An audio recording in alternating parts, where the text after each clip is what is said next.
Tradisi bertani padi di Kasepuhan itu semuanya mengikuti konsep dua sisi keseimbangan seperti halnya di padi itu sendiri. Itu ada konsep Dewi Sri. Kita menerjemahkannya bahwa kita hidup, maka kemudian kehidupan kita pasangannya adalah sang pemberi kehidupan. Karena hidup dan kehidupan itu menjadi selaras seperti halnya jiwa dan raga.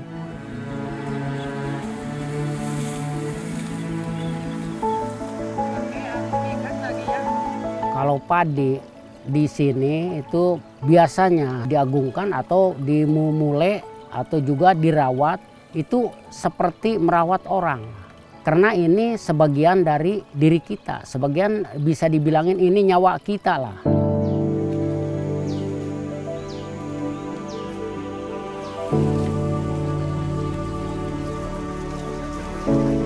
Kalau bicara ketahanan pangan, stok pangan warga Kasepuhan atau kami di Kasepuhan ini baru cukup untuk 95 tahun ke depan.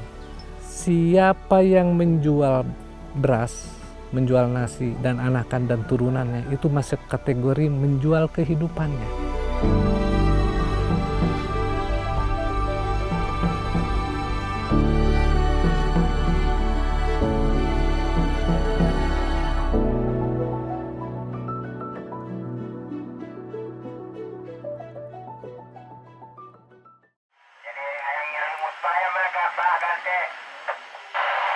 Di monitor ya siap-siap ke Juanda, yang penting salah rehat lah.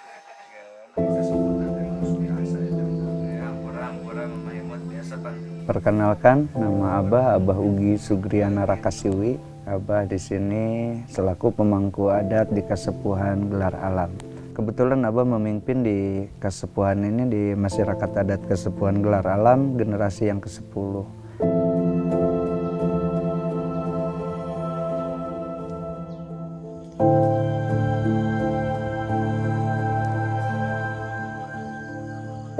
Kasepuhan Cipta Gelar atau Gelar Alam adalah kampung adat yang secara geografis terletak di kawasan Gunung Halimun Salak, Kabupaten Sukabumi, Jawa Barat.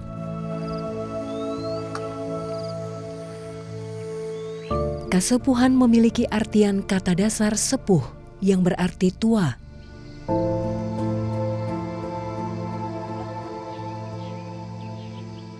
Kasepuhan mengandung makna sebagai tempat tinggal para sesepuh.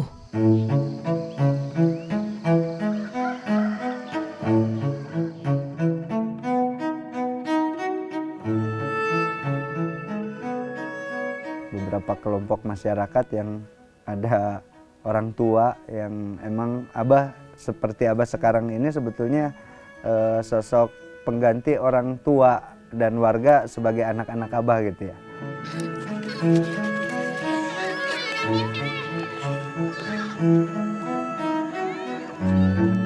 Yang tercatat paling tua itu di Cipatat, Bogor, itu tahun 1368. Untuk warga Kasepuhan itu yang Abah pimpin saat ini ada di 3 kabupaten, ada di Lebak Banten, ada di Sukabumi, sebagian ada di Bogor, ada di 2 provinsi mungkin Lebak sama Jawa Barat. Itu kurang lebih ada sekitar 9.000 jiwa kakak yang Abah pimpin untuk saat ini.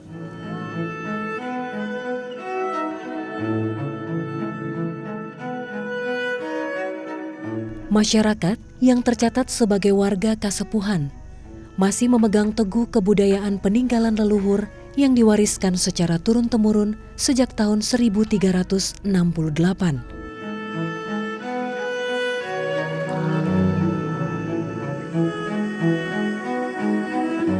Seluruh kegiatan dalam kehidupan tidak terlepas oleh kepercayaan, budaya, dan tradisi, terutama dalam sektor bercocok tanam. Pertanian menjadi ritual adat yang sakral.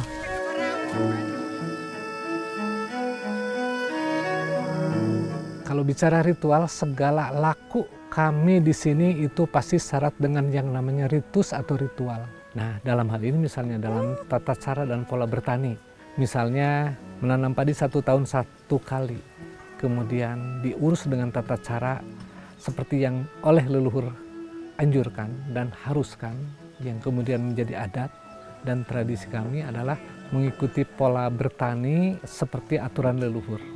Kemudian hasilnya itu harus disimpan di lumbung padi. Karena padi konsepnya tidak untuk diperjualbelikan, karena itu konsep kehidupan. Nggak ada kehidupan yang diperjualbelikan.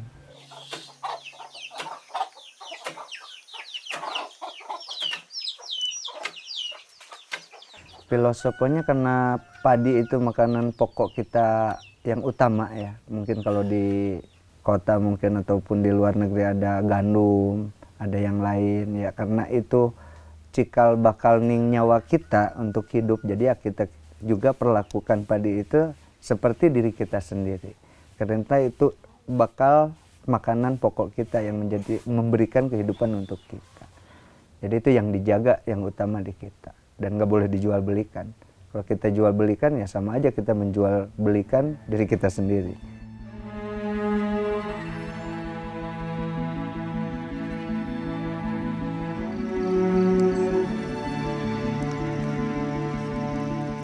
Sebagai masyarakat agraris yang mempertahankan tradisi, ada dua tanda yang harus diperhatikan masyarakat adat Cipta Gelar dalam proses menanam padi, yakni membaca langit atau melihat rasi bintang.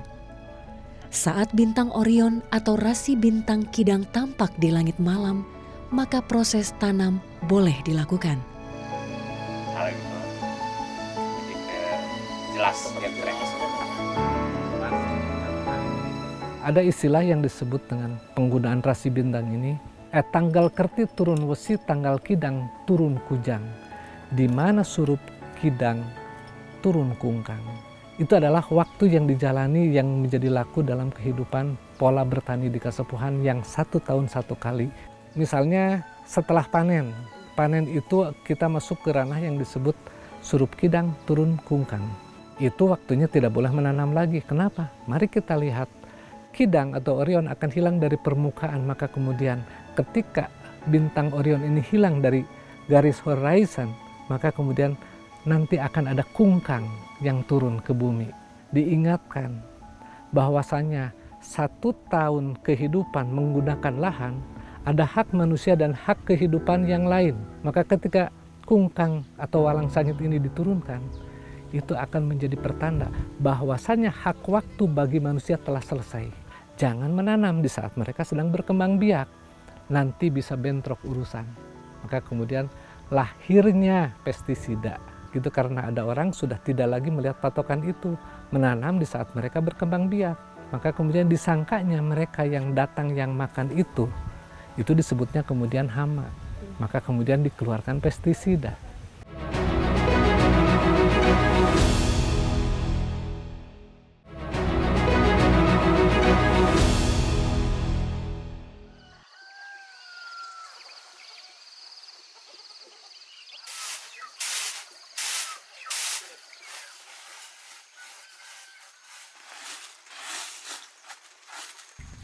Pagi sudah tiba. Nini Nosi yang berusia 71 tahun mulai menampi beras agar terpisah dari batu dan sisa kulit gabah.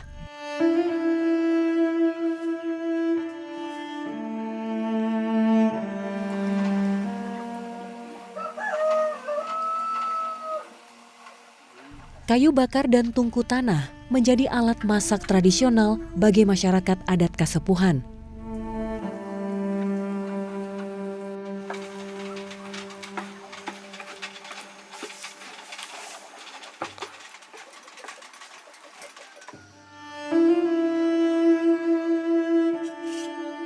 Seusai memasak, Nini Nosi dan Akidai mulai mempersiapkan diri untuk panen hari ini. Akidai tidak lupa mengasah ani-ani, alat pemotong padi, dan juga menggunakan caping agar terhindar dari teriknya matahari.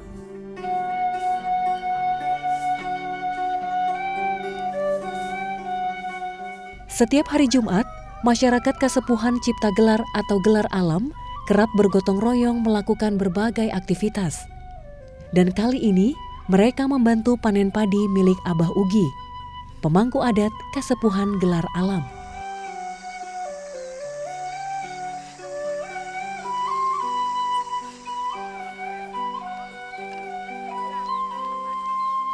Sekarang ini lagi acara panen yang punya kesepuhan. Biasanya lebih banyak dari segini, cuman sekarang nggak begitu banyak karena dibikin 3 kelompok di 3 lokasi. Nah makanya sekarang cuman ada orang segini lah. Kalau misalkan cuman satu tempat, ya biasanya rame-rame sampai ratusan orang gitu. Secara di tradisi, di adat, pare ieu teh di ngawitan ditanam, ngawitan ditandur atau napi di ngasek, eta teh sakral. Sakral anu henteu tiasa dicaritakeun sadidinten. Tadina waktu eta ungkul. Terus oge diiringi angklung keur ngahiburna atau napi keur meriahkeunana, eta oge aya kawih anu tentu. Kawih atau napi nyanyian anu henteu dinyanyikeun sehari-hari atau napi sapopoe gitu.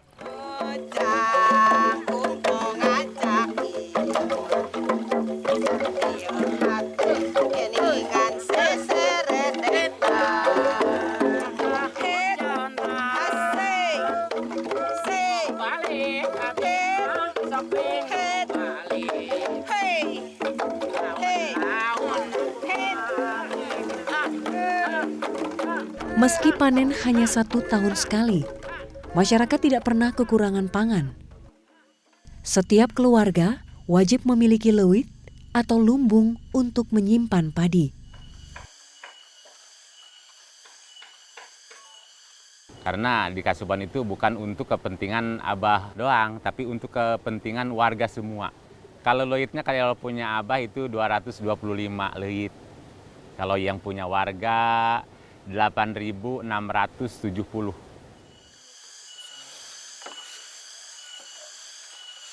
Untuk hasil padinya untuk tahun kemarin, untuk hasil yang warga itu 1.670 ikat padi. Untuk yang punya kasepuhan itu 9.000. Kalikan aja berapa ton tuh. Satu ikatnya 3,5 kilo.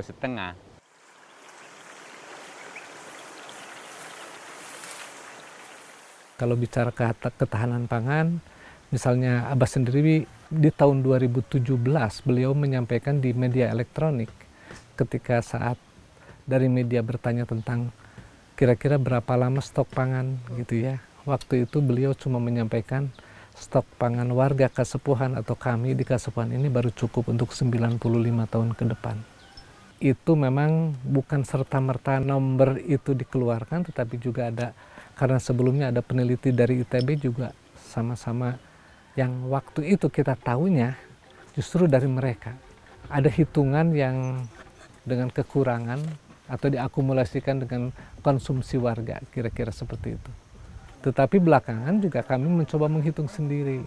Bahkan dari hitungan itu ya sebut saja, kalau seandainya bumi ini tidak mungkin ditanami, stok pangan kami antara 5-10 tahun ke depan itu aman.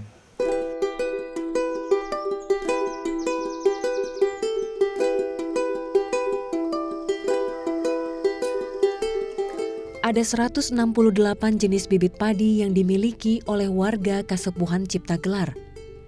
Masing-masing varietas padi tersebut secara turun-temurun diwariskan oleh leluhur. Bibit-bibit dari varietas padi yang diwariskan tersebut juga ditanam dan dirawat secara alami tanpa bahan kimia. Oleh karena proses tersebut, masa panen padi milik warga Cipta Gelar bahkan ada yang harus menunggu 7 bulan untuk panen. Sementara bibit padi di kota hanya butuh waktu 2-3 bulan. Mungkin dari varietas padi sendiri ya. Kalau di Abah varietas padi itu kurang lebih ada sekitar 168 varietas padi yang disebar di Kasepuhan, di warga Abah.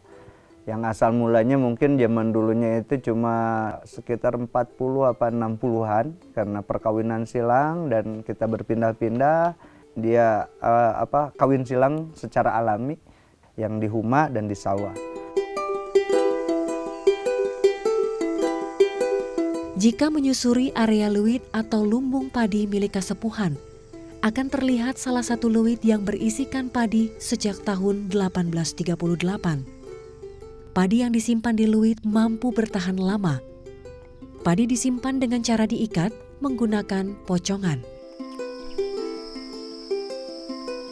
Kalau kita bicara misalnya stok pangan Kasepuhan 95 tahun, pasti orang akan berpikir itu nggak mungkin bisa dikonsumsi. Mari kita melihat satu cerita. Kasepuhan memiliki lumbung padi yang dibikinnya pada tahun 1838. Artinya untuk tahun 2024 ini kan usianya sudah 186 tahun. Padi yang ada di dalamnya pasti kadaluarsa dong kan gitu ya. Kadaluarsa adalah waktu yang telah dilewati. Biasanya analoginya untuk makanan yang mungkin bagus dan tidak bagus untuk dikonsumsi, expire kata orang ya. Tetapi kalau lihat padi itu kan disebutnya nggak pernah ada matinya. Tapi cirinya hidup dan mati seperti apa? Nah, kita melihat misalnya saya hari ini masih hidup, maka dipegang orang pun saya masih hangat. Kalau mati, apapun itu pasti akan dingin. Maka kemudian cirinya hidup dan mati adalah hangat dan dingin.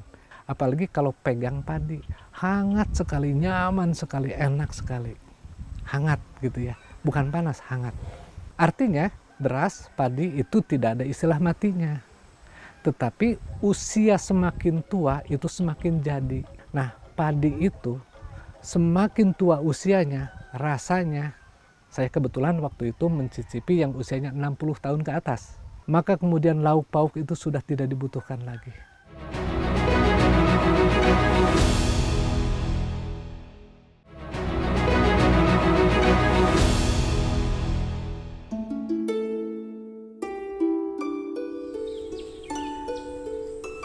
Pembagian zona di Kasepuhan Ciptagelar menjadikan daerah ini tetap lestari. Secara adat, Kasepuhan Ciptagelar membagi wilayah yang masih berupa hutan dalam 3 kawasan, yaitu kawasan hutan titipan, hutan tutupan, dan hutan garapan.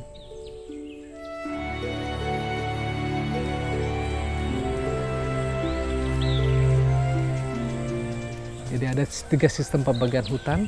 Hutan garapan yang kita tinggali untuk perkampungan dan persawahan dan kemudian lahan pertanian. Kemudian juga ada hutan tutupan yang di dalamnya juga ada hutan titipan. Itu semuanya hutan. Sehingga kemudian dalam laku kehidupan, karena kami tinggal di hutan, leluhur sampai menjaganya membuat bangunan yang tradisional. Semua berbahan alam, tidak permanen. Kenapa? Karena kita sedang tinggal di dalam hutan. Inilah pegunungan Halimun di mana tempat kami tinggal di kawasan hutan. Kampung Ciptagelar tidak pernah mengalami gagal panen atau kekurangan air. Sistem irigasi untuk mengairi sawah pun dialirkan langsung dari mata air di kawasan Taman Nasional Gunung Halimun Salak.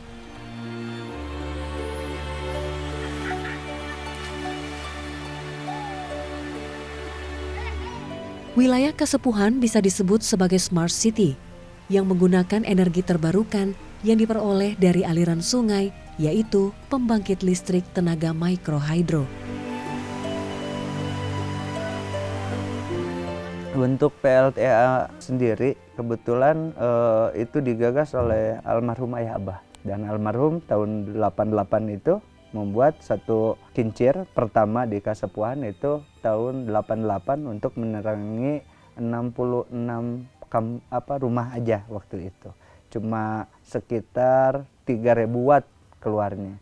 Dan itu kita pakai waktu itu menggunakan kayu. Jadi ya cuma listrik mikrohidro sederhana aja. Nah, dari situ berangsur banyak tamu yang datang dari mana-mana, banyak saudara yang ngobrol gitu kan. Kenapa nggak membuat yang agak besar katanya. Ya alhamdulillah ada beberapa relasi almarhum waktu itu yang membantu masyarakat di Kasepuhan untuk membuat 1 unit turbin yang sekarang dipakai sampai saat ini. Jadilah listrik yang sekarang Abah gunakan dan kita pertahankan sampai hari ini.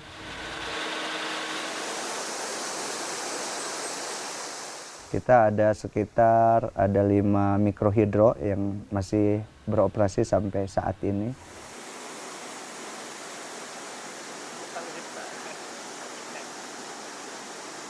Jadi untuk kearifan lokal, selama tidak bersentuhan dengan yang namanya padi, itu teknologi bisa dipakai. Tapi yang bersentuhan dengan padi, misalkan kita beli Magicom, itu nggak boleh di Abah di sini. Jadi ya Abah beli traktor misalkan teknologi, nggak boleh juga untuk membajak sawah, harus pakai tradisional.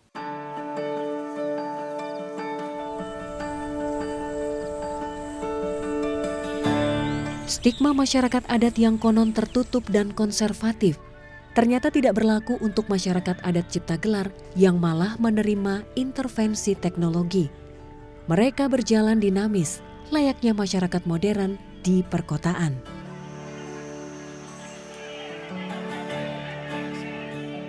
Kami masyarakat tradisional yang kata orang modern, bikin sumber power kelistrikan sendiri. Kemudian alat komunikasi seperti radio dan televisi bikin sendiri.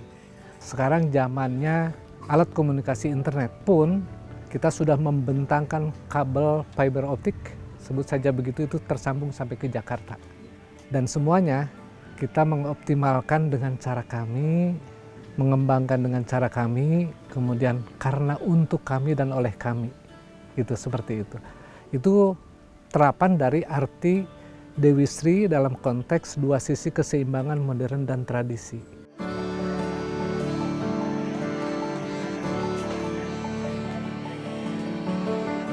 Bisa dikatakan bahwa lahirnya Sigah TV itu karena ingin juga mendidik lingkungan atau anak-anak kami di sini untuk tetap berada di garis yang memang seharusnya menjadi bagian dari masyarakat adat dan menjalani titipan tradisi. Konten tayangan kami adalah dokumentasi Sadi Dinten atau dokumentasi keseharian.